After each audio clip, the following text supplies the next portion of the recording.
एक पति पत्नी की कहानी। कानपुर के व्यस्ततम शहर में एक अनजान लड़की उनके घर के बाहर रोज आती है। कौन है वो? यह जानने के लिए ये कहानी अंत तक जरूर सुने। मेरा नाम पायल है। मैंने और कवि ने 1 साल की डेटिंग के बाद शादी की है। शादी में हमारे कुछ खास दोस्त और पेरेंट्स भी आए थे। कभी ऐसा ही चाहते थे। वो चाहते थे कि शादी शॉर्ट और सिंपल ही रहे। हम लोग यहाँ बड़े शहर में काम करते हैं। कवि के माता पिता गांव में ही रहते हैं। कभी ज़्यादा गांव जाते नहीं। जब कभी मम्मी पापा को मिलना होता है तो वो हमें शहर में आकर ही मिल लेते। हमने एक छोटा सा घर भी यहाँ अभी ले लिया है। शादी के चलते मैंने अभी नौकरी छोड़ रखी है। हमारा घर रोड की साइड में ही है। खिड़कियों से रोड दिखाई देती है। हमारे किचन की खिड़की से भी रोड दिखाई देती है। कवि का ऑफिस का टाइम सुबह 9 बजे का है। सुबह मैं कवि के लिए खाना बनाती हूँ। अभी कुछ दिन मुझे खिड़की के बाहर एक लड़की दिखाई देती है। पता नहीं क्या देखती है। आज फिर मेरी नज़र खिड़की के बाहर गई।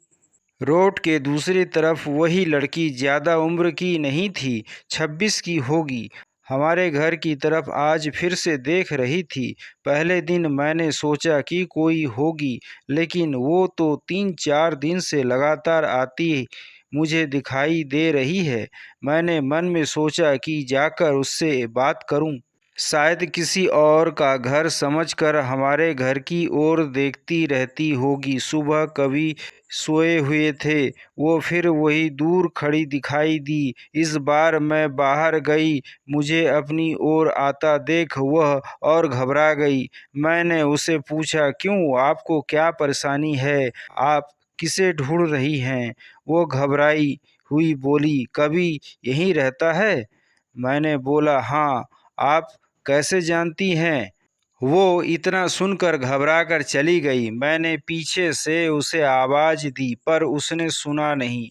मैं अपने घर में वापस आ गई। मेरे आने पर कवि उठ गए थे। पूछा, कहाँ गई थी तुम? मैंने बोला, पता नहीं, एक लड़की है, वो हमारे घर की तरफ देखती रहती है।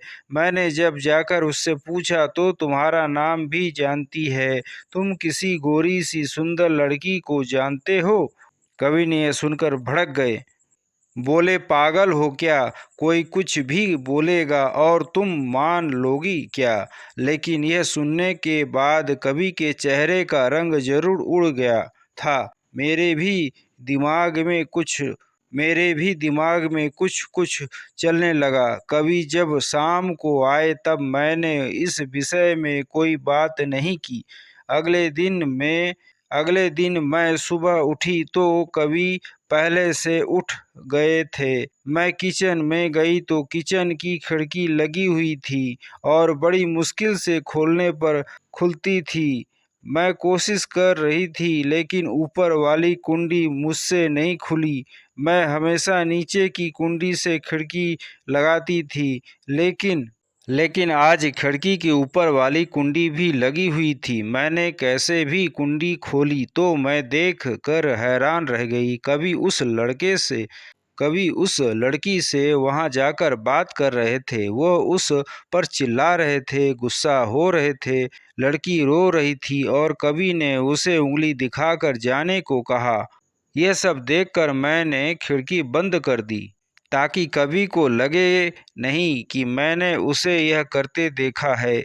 कवि फिर घर में आ गए। मैंने ऐसे जताया जैसे मैंने कुछ देखा ही नहीं। अब मुझे न जाने कैसे कैसे ख्याल आने लगे। कभी मुझसे क्या छिपा रहा है? मैंने कवि से शादी करके कोई गलती तो नहीं की? आखिर वह लड़की कौन है और कवि उस पे इतना गुस्सा क्यों हो रहे थे? कवि के जाने के बाद मैंने कवि के सारे दोस्तों को, जिन्हें मैं भी जानती थी, उन्हें फ़ोन किया, लेकिन किसी को भी उस लड़की के बारे में नहीं पता था। मेरी समझ में नहीं आ रहा था कि क्या हो रहा है। कवि से पूछना चाहती थी, लेकिन मुझे पता था कि वह झूठ ही बोलेगा। उसके बाद मैंने उस लड़की को घर के आस-पास नहीं देखा।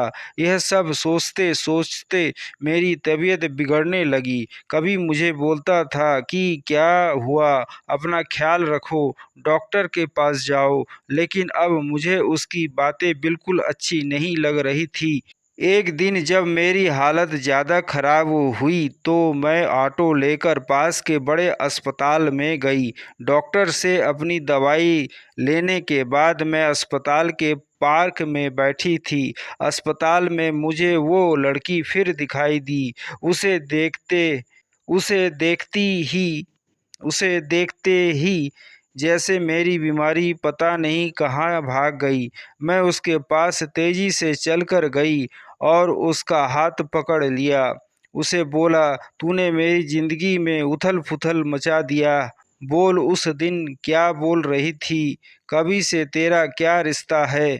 फिर उसने मुझे जो बताया सुनकर मुझे लगा कि मेरा पति ऐसा है।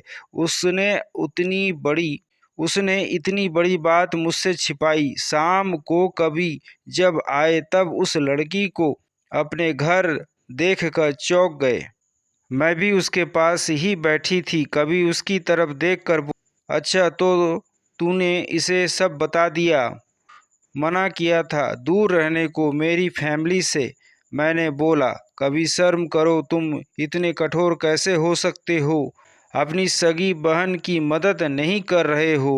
वो लड़की सरोज थी, कवि की सगी बहन। उसने अपने पसंद के लड़के से शादी कर ली थी, इसलिए कवि और उसके परिवार ने उसके सारे रिश्ते तोड़ दिए थे।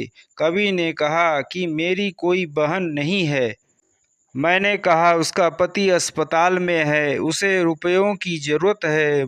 बहन नहीं तो इंसानियत के नाते ही तुम्हें उसकी मदद करनी थी, और अपनी पसंद की लड़की से शादी तो तुमने भी की।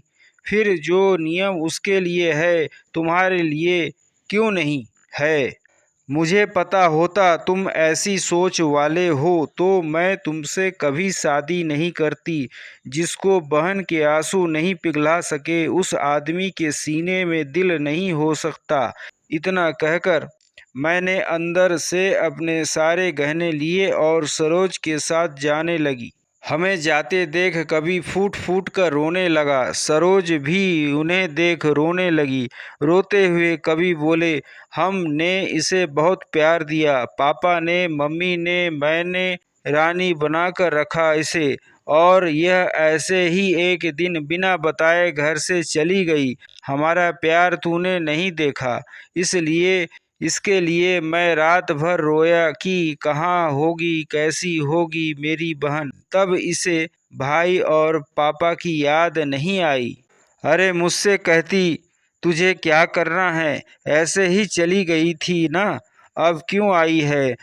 उन दोनों भाई बहनों को रोते देख मेरी आंखें भी भर आई, पर आंसू के साथ जैसे सारे गिले शिकवे खत्म हो गए। दोस्तों, आज की कहानी कैसी लगी कमेंट कर ज़रूर बताएं, और पसंद आने पर लाइक, शेयर और सब्सक्राइब ज़रूर करें। धन्यवाद।